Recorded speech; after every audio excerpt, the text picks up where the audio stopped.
రోజు నియోజకవర్గ స్థాయి సమావేశాలు కామారెడ్డి జరుగుతూ ఉన్నాయి.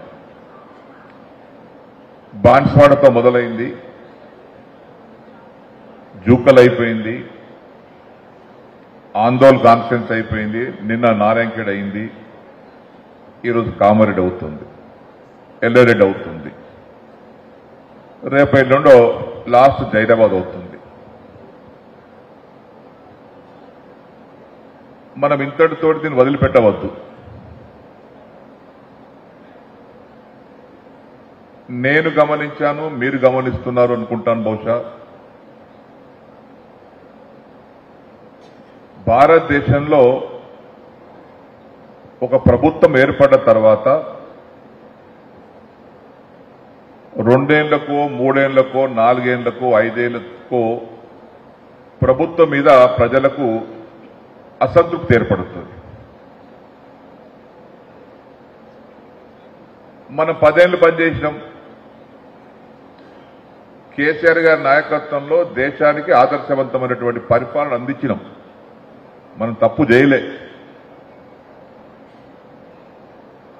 ఏ రాష్ట్రంలో ఏ ముఖ్యమంత్రి చేయనటువంటి కార్యక్రమాలు రైతుల కోసం చేసినాం, ప్రజల కోసం చేసినాం, రాష్ట్ర ప్రగతి కోసం పనిచేసినాం. 10 ఏళ్ల తర్వాత సహజంగా కొంత ప్రజలలో మార్పు కనబడుతుంది. కానీ ఏమిటో కానీ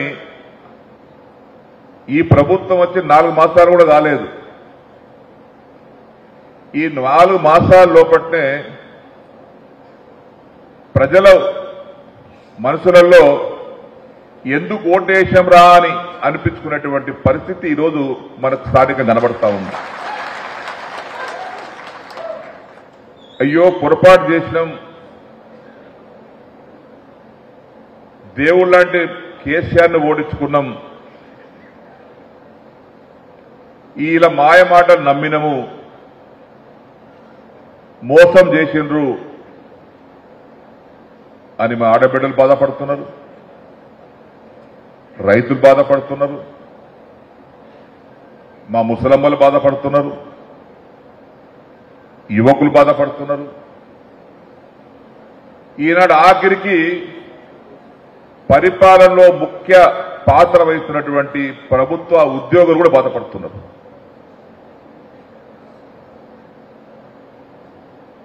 మా ఆడబిడ్డల సంగతి కేసీఆర్ గారు లక్షిస్తున్నాడు, కళ్యాణ లక్ష్మి.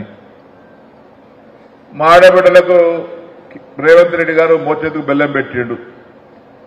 కానీ లక్షిస్తారెట్లా, నేను దాన్ని బట్టి తులం బంగారం ఇస్తాడు. అయిందా? అది తులం బంగారం ఇస్తుండా? చేతులు ఏపడిస్తానండి అందరూ.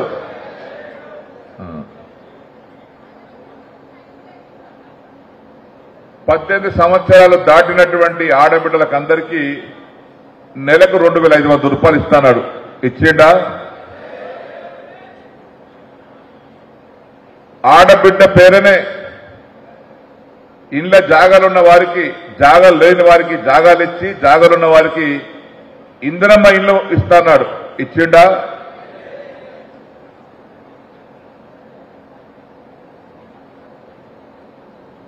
ఇక రైతులకు రైతు బంధు మొత్తం ఇచ్చిండా? రుణమాఫీ చేసిండా? 24 గంటల కరెంట్ ఇస్తుండా? ధాన్యం కొనుగోలు చేస్తే బోనస్ 500 ఇస్తుండా? కౌలు రైతులకు 15,000 రూపాయలు ఎకరానికి ఇస్తుండా? వ్యవసాయ కూలికి 12,000 ఇస్తుండా? ఆఖరికి రైతులకు మొండి చేసి చూపించిండు, మా ఆడబిడ్డలకు మోసం చేసిండు. నిరుద్యోగ యువకులకు 4,000 రూపాయలు నిరుద్యోగ వృత్తి ఇస్తున్నాడు. ఇచ్చిండా? ఎప్పుడు ఇస్తాను నువ్వన్న మాటలే టీవీలో రికార్డే ఉంది. నేను వచ్చినటువంటి 100 రోజుల లోపట్నే ఈ 6 గ్యారంటీలలో 13 అంశాలు ఉన్నాయి. ఈ 13 అంశాలను 100 రోజుల లోపట్నే అమలు చేస్తాను. ఇక రుణమాఫీ అయితే మీరు తీసుకోకపోతే పోయి అర్జెంటుగా తీసుకోండి, బ్యాంకులకు పోయి 2 లక్షలు తీసుకోండి. నేను 9 డిసెంబర్ నాడు ముఖ్యమంత్రి స్థానంలో కూర్చుండగానే సంతకం పెట్టేస్తా 2 లక్షల రూపాయల మాఫీ. సంతకం పెట్టిండా? ఇది ఎందుకు ప్రస్తావిస్తున్నంటే, ఏ ప్రజలైతే ఇప్పటికీ అసంతృప్తి వ్యక్తపరుస్తున్నారో వారి కొంత మనం ఇంకా లేపాలి. మనం ఏం చేయాల్సిన అవసరం లేదు. మనం ఏం చేసినా వాళ్ళకు తెలుసు బాగా. కాంగ్రెస్ పార్టీ ఎన్నికల కంటే ముందు ఏ హామీలు ఇచ్చి అమలు చేయలేదో అది ప్రజల దగ్గరికి మీరు సంపూర్ణంగా ఒక పద్ధతి ప్రకారంగా గ్రామాలలో క్షేత్రస్థాయిలో తీసుకెళ్లగలిగితే కాంగ్రెస్ పార్టీ అభ్యర్థికి డిపాజిట్ కూడా గల్లంత అవుతుంది. మన తెలంగాణ వాళ్ళు అమాయకులు కాదు, మోసపోయింది. ఏదాయన కేసీఆర్ 2,000 రూపాయలు పెన్షన్ ఇస్తాడు, ఈ రాష్ట్రం 4,000 ఇస్తాడు. మా ముసలమ్మలు ఆశపడ్డారు. ప్రతి ఒక్కరికి ఆశ పెట్టిండు, ఏది అమలు